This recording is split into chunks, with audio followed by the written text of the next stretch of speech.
everybody, it's Dragnus here with another episode of Dragnus Reviews.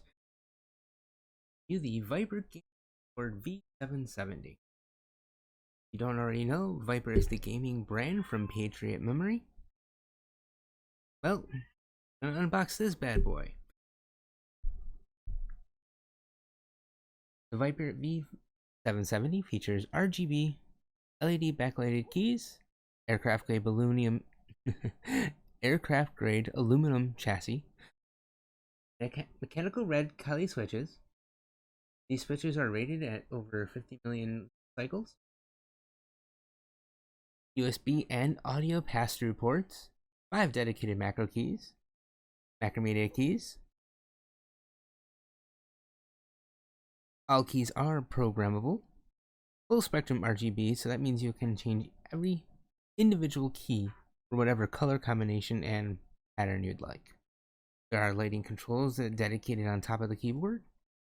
5 lighted profile keys, so that's good. So basically you can use a function key or a macro key to switch between the profiles, so that's always really good. Multimedia keys with a volume wheel, which a lot of people are curious about the wheels. I've had a couple different style ones, more linear ones that honestly have already failed brand new out of the box, so it will be interesting to see how that goes. Had a nice, looks like a fairly nice braided cable, but we won't know until we unbox this bad boy.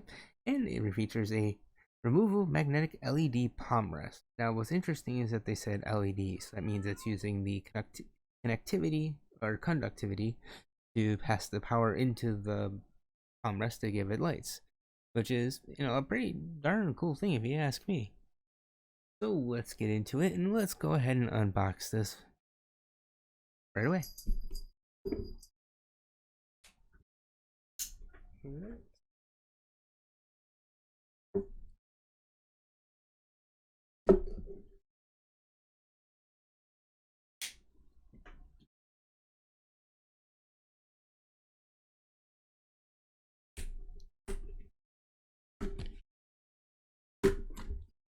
We'll say the packaging is pretty. Before I even go ahead and open this, let's just say the packaging is pretty nice. Multiple textures on the print, which is very nice. The graphics are very colorful, very informative. I will say right now that the mouse does have this keyboard comes with a 2-year limited warranty. So far it was pretty good. Hopefully it will live up to the hype.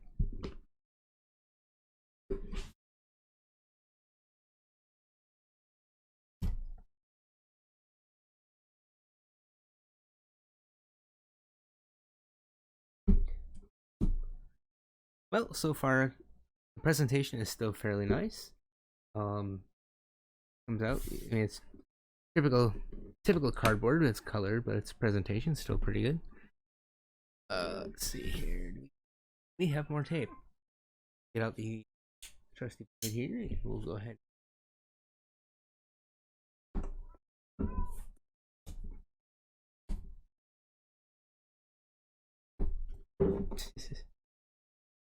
We must tape everything. That's the motto of packaging. It's already in a box, but we'll tape the crap out of this part.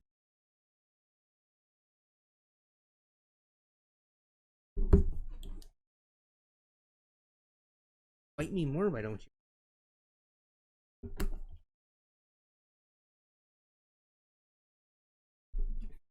There it goes. Alright, so let's take a look here and see what we get right out of the box. Alright. Packaging definitely very nice. I like the way they went around this. It's got some nice foam around the entire top and bottom. Let's open it up. Very nice. Alright. We got two.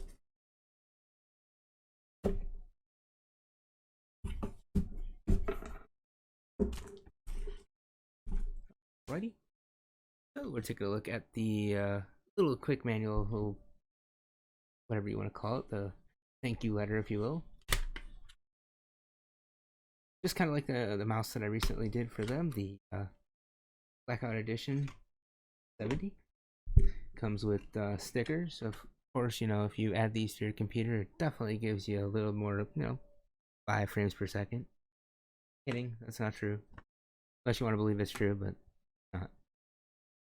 And this just gives you a packaging content, so it gives you the keyboard, magnetic palm rest, quick start guide, and some stickers. System requirements obviously are a PC or Mac with 2 USB ports, running Windows 10, 8.1, 7, Vista, XP, or obviously any version of OS X. You'll need at least 25 meg of free hard drive space. That definitely shouldn't be a problem. And steps are pretty simple so far to set up. Turn on PC, plug in the keyboard, and install the software. Alright, so let's set that aside. Let's a little bit more deep into the keyboard. I keep saying mouse, I don't know why. I think it's because I'm looking at my mouse. Anyway, so let's go ahead here. Let's get it out of the wrap here so we can see it in all its glory.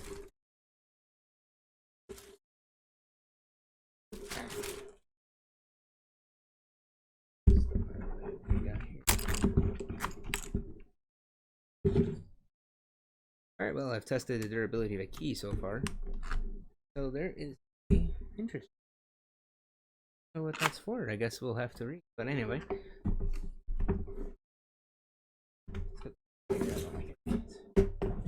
Getting in the way of the keyboard. Alright, so we have here again, this is the Viper keyboard. Braided cable is definitely as advertised. Heavily braided, a little stiff though. I would say it's not super flexible. I would be afraid to kind of over stress it a little bit, but I don't think that's the problem. Usually keyboard you don't move too much, so has 2 USB ports and two USB cables, 2 audio cables. That's for the input and the pass-through, so that's good. Alright, let's take a look here. I'm gonna look at it in my own view, if you don't mind. Sorry about that. Right off the bat.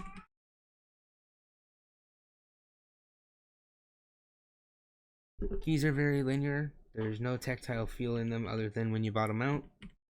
They are smooth though. Very little resistance, so the weight's not too heavy on the key. These are Kelly Red switches. Keycaps are easy to remove, so that's good. They use that. Don't know what's called, but it's like a little plus. Now, these keys are removable. It comes with a little tool. Technically, you could replace them, I believe. Look more on that later down the line, I think, but I believe that is how that goes. If not, it's just a remover for the keycaps. Honestly, really your fingers or a knife. So that is what it is. But I mean, these are very nice, very nicely laid out. No keyboard layout, but everything's not too far apart from it. Macro keys are fairly commonplace.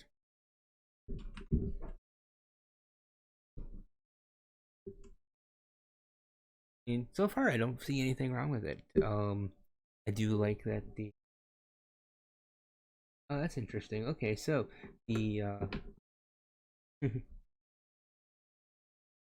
toggles up here that we talked about for the media keys are actually up and down like rotational buttons. So that's definitely quite different. The volume and mute wheel, it's got to click down, so it's kind of like using it on a mouse. Not much to go about there. A little bit of resistance, a little bit of feel. Will it work or start spazzing out?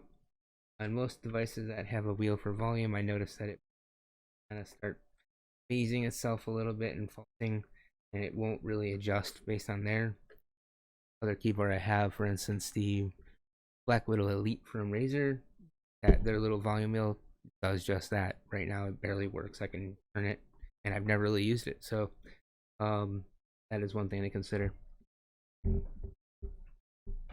The dedicated lighting buttons definitely do not have much of a feel for the keys. I don't believe they're using the Kelly Red switches at all, just a regular. Yeah, it feels like a dome switch to me, or a membrane switch, sorry. Um, won't know how well those actually work until we get there, but yeah. Let's go ahead and look at the palm rest here. We have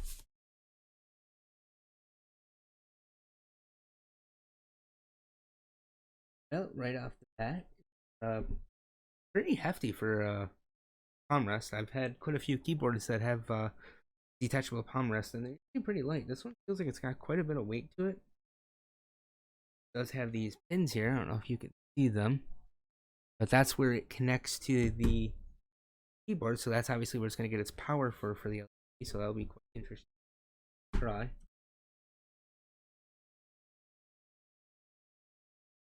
Yep, the magnets work great. I mean, I don't have to even get too close to it, and it just grabs it. That's really nice.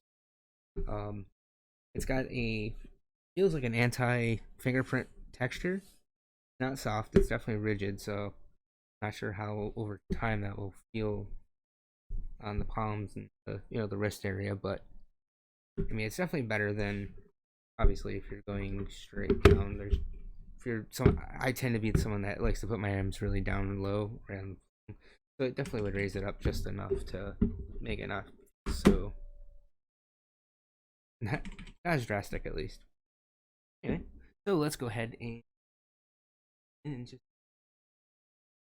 lights and colors, right? Get out of here. Twist ties or anything.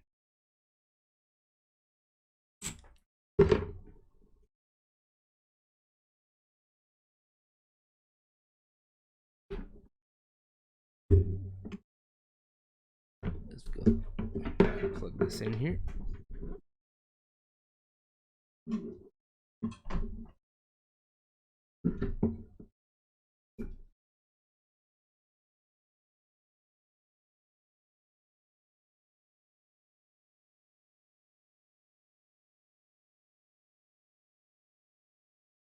Alright, so we got the keyboard plugged in. Sorry I had to run the cable just a little funny there, but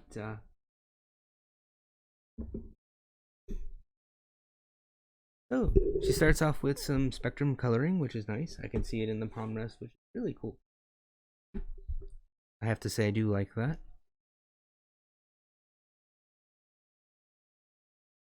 Got some lights on those multimedia wheels, so that's really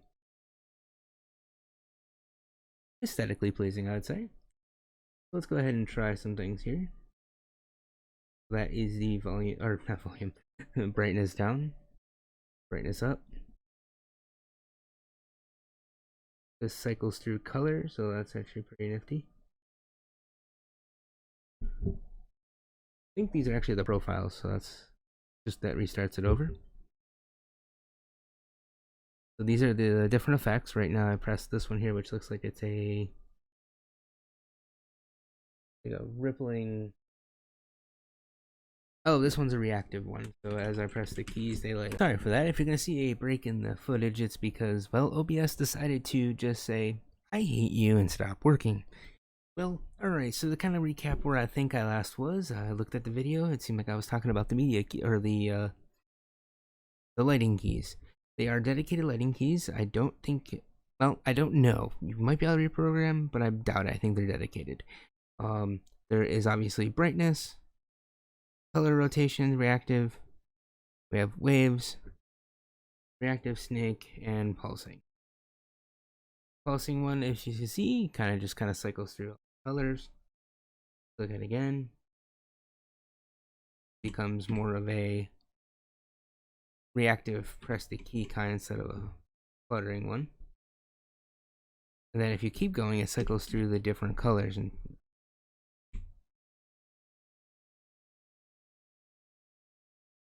there's quite a few color combinations, so you kind of got to go through a little bit till you get back to the base one. So the cool thing about this so far is it definitely seems like you can almost take this out of the box, plug it in, and just start using. Obviously, without programming your macros and stuff like that, it's not going to give you your full effect depending on the games you're playing. But if you're looking for something that could just work, so far, not bad. Now, I have gone through the different variations and all the different colors and rotations, so I'm not going to keep going over them, unfortunately, just because, well, I've seen them already, but to kind of show you, they do definitely work. The palm rest, however, does not change color. It just continuously cycles through. None of the effects so far that I've seen out of the box or on here affect this whatsoever. Does the software affect it? I don't know. I think it's just using pass-through energy from the connection to give it power to cycle the strip. That's how it seems. I've gone through a few different things already. I've been trying the mouse wheel or not the mouse wheel, but the volume wheel, and it works great. I have no issues with it. In fact, so far out of the ones I've used and tested, this one seems to be very accurate and doesn't glitch out and cause the volume to skip or stop. That is very good. Again, the keys, everything's there is a pretty linear key. Not too heavy. I don't have any issues with it. We do have the USB over here on the side. You have the 3.5 pass-through over here. You do get a splitter here. Comes with. So basically, if you want to do an independent mic and headset, you would need to use this, of course. Or if you have a all-in-one connector already on your headset, that will work as well.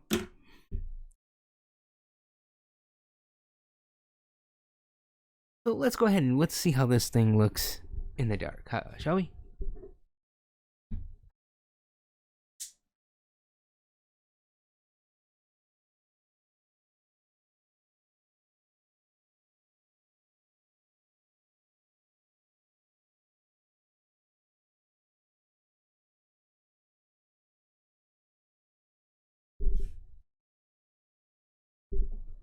Alright, here we go. As you can see right now, I have it on the wave setting, so it's just kind of going through.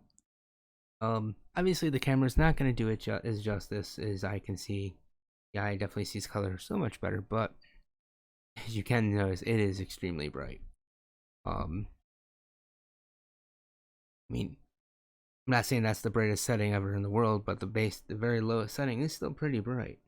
Oh, here. However, I have noticed something interesting about this keyboard already. The keys for actuating certain functions, the key lights up into a solid color.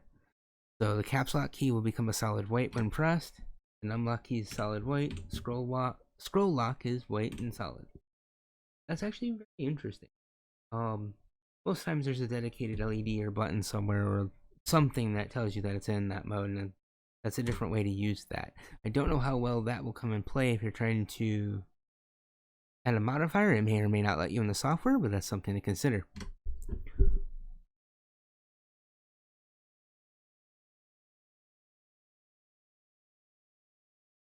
Alright, well, thank you for joining in today. That was my unboxing and partial initial review of the what do you call it?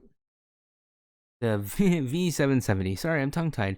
Most of it's because I have a feline under my desk who is currently playing with one of the twist ties I threw and is going after my feet doing it. So, nice having. If you look at my previous video, he was my co-star. So, if I hear about him in the future, that's why.